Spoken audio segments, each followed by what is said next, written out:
stylists, as extension stylists, I think that one of the most important things that we actually need to teach our clients is about shedding. Because and I don't mean like shedding from the seams of extensions. Yes, that's important, but I'm really talking about the normal shed quality that happens during extension removals. Because you guys know, what happens. You take out the extensions, you start coming out, and then all of a sudden your client's like, am I going fucking bald? And I think this is one of those things, if we can just kind of take that myth out and talk about what really happens with extensions and why there is shed and what's considered normal hair shed versus abnormal hair shed, it kind of takes away a little bit of that scariness, not just for the client, but for you as a stylist as well. Now let's talk about what normal hair shed actually looks like and why we even see shed hair when we take extensions out. So on average, once again, this is average, meaning there can be a lot more shed and there can also be less. And also recognizing that the more hair a client has, the more hair they're going to lose because we're just looking at this percentage wise, okay? So on average, a client loses anywhere from 50 to 100 hairs a day naturally. Now in the span of a month, they are losing, it's about 1.5 to 3% of their hair every single month. And I know that sounds a little bit scary, but once again, this is just the average. This is just the norm, okay? When you have extensions in, those hairs do not normally fall out. And what I mean by fall out is, think about it. Even if you don't have extensions, you run your fingers through your hair, what happens? You have some hair in your hand. You're in the shower, you're shampooing, all of a sudden you're like, oopsies, hair. You stick it up on the wall, and I'm hoping that you actually clean that after. But that is what I mean by natural hair shed. And also recognizing that if someone has shorter hair versus longer hair, the shed for longer hair is sometimes going to feel like it's more just because it's a strand the size of my hand or the size of my arm. This one's just always going to look like more. So because clients are wearing their extensions anywhere from, honestly, depending on the type of extension, this can be 4 weeks, it can be 8 to 10. Those hairs that are naturally shedding, they never actually come out. They stay stuck in the bead or the beadwork or the toppers or whatever kind of even the tape, whatever kind of method they have in their hair. Those hairs stay trapped and stuck in those beads. So once you open everything up or you take the tape out or the topper off and you start combing, any of that shed that has not had the chance to actually be released, you're now going to see in your hand. So then the question really becomes what should that look like? Now, one thing that I think scares a lot of stylists is those white little bulbs, right? We look at that and we're like, oh my God, I done fucked it up. I ruined her hair. Those white bulbs, that's actually natural shedding. That's not breakage. So if you're seeing that and you're like, I really fucked this up, you didn't. That's normal. But when is shedding actually becoming a red flag? Well, that can be for many reasons and it can look very different ways. So first off, shedding that looks uneven, it looks patchy or kind of extreme, there is a problem. If you are seeing bald spots or thinning in just one area, and I will say especially the temple, the side of the head, because this hair here, guys, just tends to be a little bit more fragile, like everything sitting under my hands, right? That is definitely a problem. If you are seeing large clumps come out, especially if it's an uneven distribution, meaning if it's just natural shed, it's going to look kind of the same all the way around.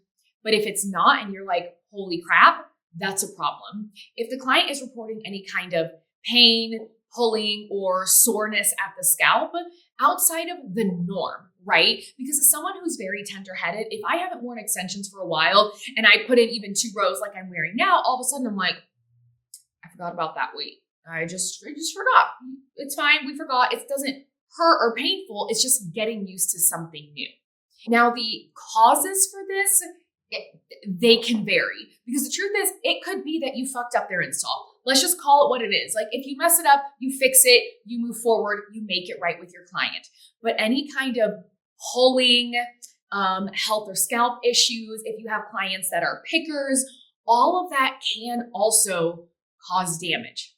And one thing that we like to say, especially when we're educating in classes, is look, I only see you for 3 hours every 2 months.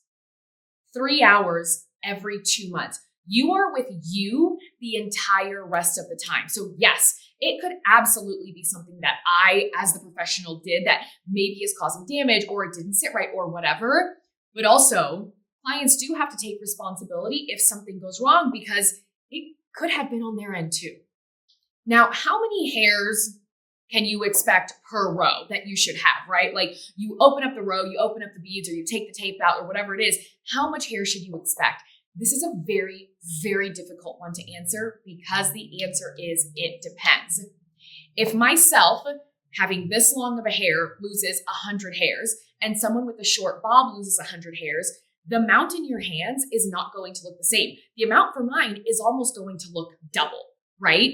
Now, if we have the same hair length, but I have more hair, my density is higher, which my density actually is higher. And then you have someone with the same length, but they have half the density I do. Our shed is not going to be the same. So now, once again, I feel like instead of looking at what you have in your hands, which you'll be able to gauge like, oh shit, is this excessive? Is it not?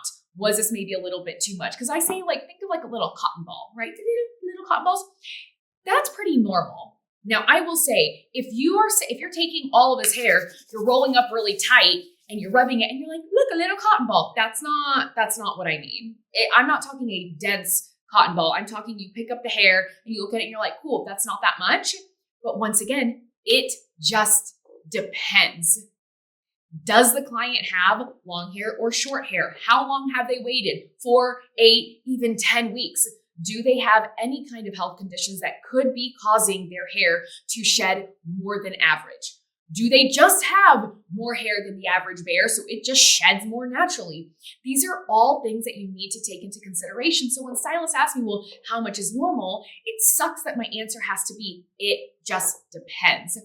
That's why I would more so think about it in the sense of how long has the client waited, right? How much shed do they normally have? Is this abnormal for that particular client? Because really basing it off of the client and yes, an overall sense and knowledge, I think is going to be more beneficial than freaking out because one client had a little more hair shed, but you haven't considered the fact that they waited 10 weeks and they have, a line is made of hair. With that, shedding does not necessarily mean that the install was bad. Kind of like I already said, we are only with clients this amount of time, right? They are the ones then taking care of it at home. But if you're looking and you're seeing, that's where I feel it's really important as a stylist to really slow the fuck down. Faster installs, I'll be honest, usually are not better. That doesn't mean you can't be fast at an install, but trying to go through to get it to a certain time for whatever reason actually is not beneficial to your client, right? It's better if we slow down and really have a deep understanding of what it is that we are looking at when it comes to the follicle. Is it turning white? Is it stretching? Do they have any kind of like scars or moles? Or what does their normal hair shed look like? Have they been sick recently? Have they gone under surgery and had anesthesia? But all of these things will now factor into the amount that a client sheds. So just because a client is shedding does not mean that you did a shitty install.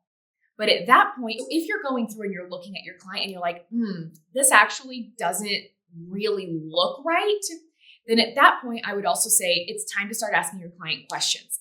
Did it hurt when they got their install? Did they pick? Did they pull? Did they tug? Are their ponytails too tight? Are they twisting in certain spots? Like, what is causing this damage? You have to get to the root of it, right? Because that at the end of the day is why clients trust us and stay with us, because we're not like, hey, that was you, girl. That was you. That's crazy. That's 100% your fault. Don't be that guy.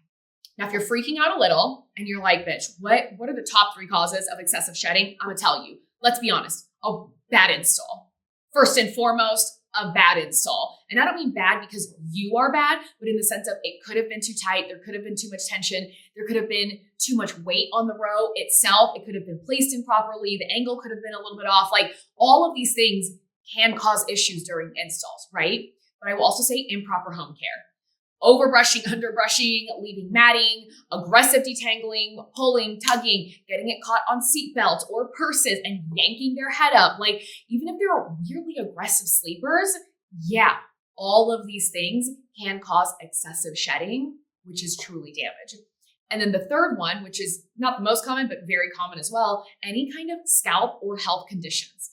So stress will cause a lot of shedding, postpartum hair loss, medications, changes in hormones, like I said, surgery, all of these things can cause more shedding than normal.